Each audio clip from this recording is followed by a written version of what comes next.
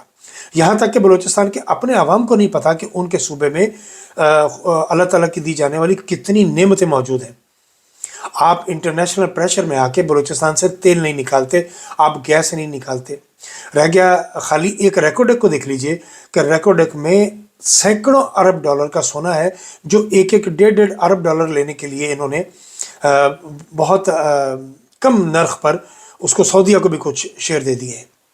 یعنی عرب ممالک سے آپ توقع لگا کے بیٹھے ہوئے ہیں۔ عرب ممالک کبھی بھی آپ لوگوں کے حق میں بات نہیں کریں گے۔ گوادر پورٹ بننے کی سب سے زیادہ مخالفت کس نے کی تھی؟ عرب ممالک نے، اس لیے کہ اگر گوادر پورٹ صحیح آپریشنل ہو جائے تو یہ جو دبئی کی پورٹ ہے یا باقی جو ملکوں کی عرب ملکوں کی پورٹ ہے یہ برباد ہو جائیں گی۔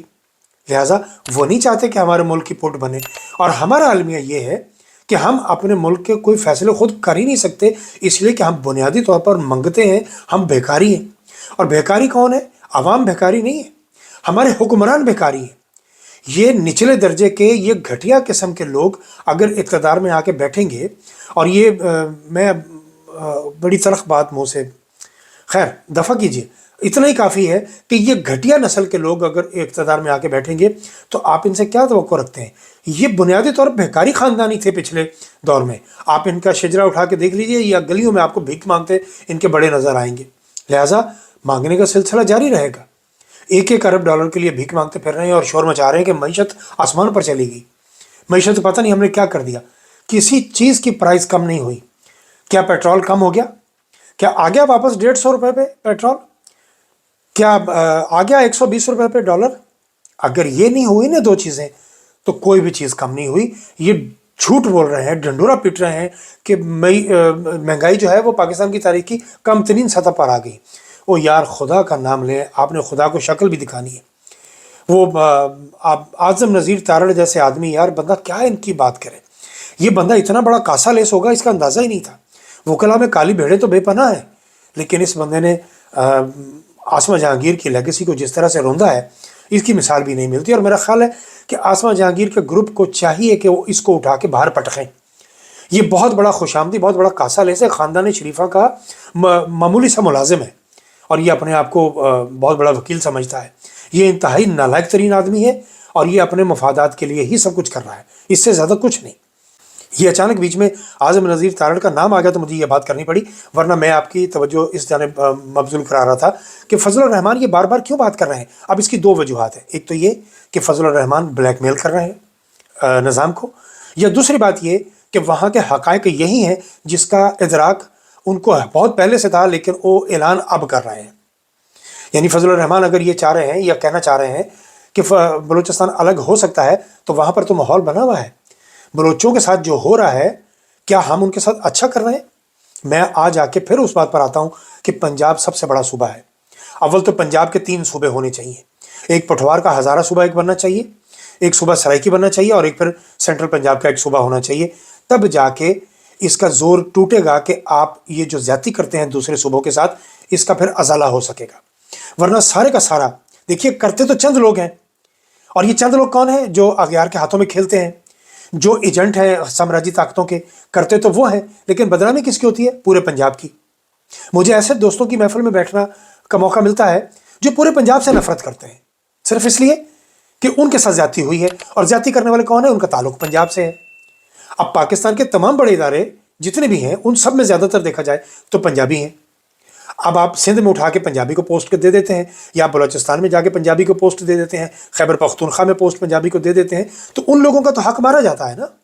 وہاں کا جو پڑھا لکھا بچہ ہے، پڑھا لکھا طبقہ ہے، جو ڈگری لیے نوکری کے لیے در بدر پھر رہا ہے، جب آپ اس کو پوسٹ نہیں دیتے اور کسی پنجابی کو وہاں ایڈجسٹ کر دیتے ہیں، تو کیا پھر ان کا نفرت کرنا نہیں بنتا؟ وہ حق بجانے میں نفرت کرنے کے لیے پنجاب سے اتنی نفرت کیوں ہے؟ کبھی سوال تو کیجئے، کبھی اپنی گریبانوں میں تو جھانکیے۔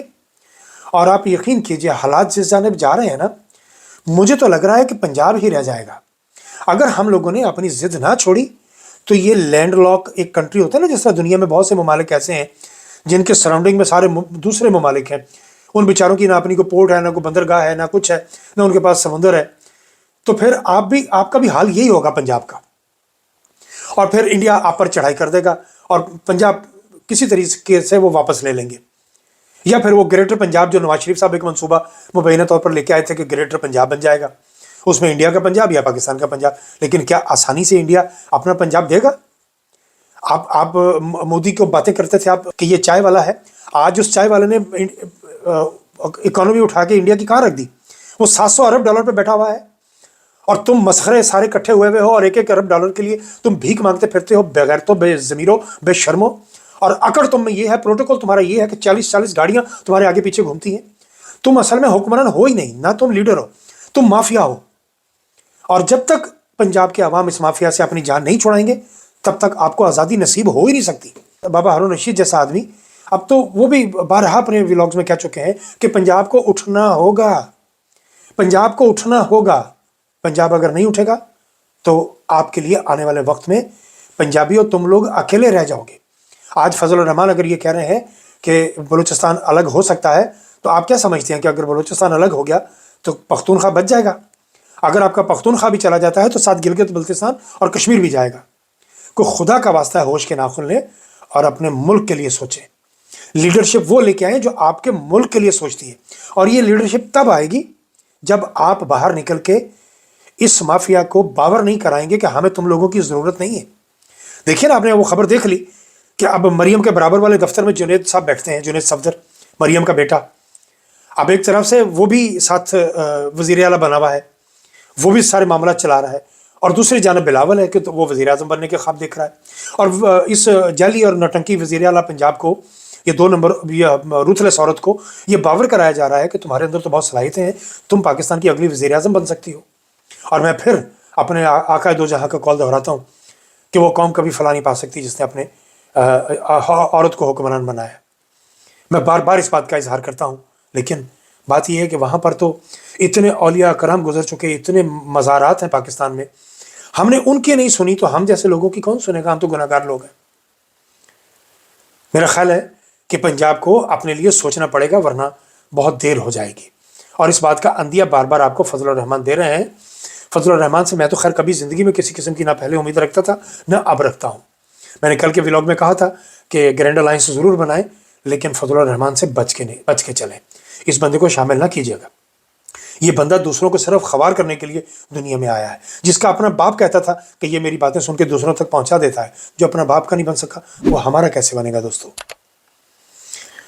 ابھی تک کے لیے اتنا ہی، باقی باتیں اگلے ولاگ میں. اگر آپ مناسب سمجھیں تو چینل کو سبسکرائب کر لیجئے، اپنے دوستوں کے ساتھ شیئر کر دیجئے، اور گھنٹی کا بٹن ضرور دبا دیجئے. بہت شکریہ.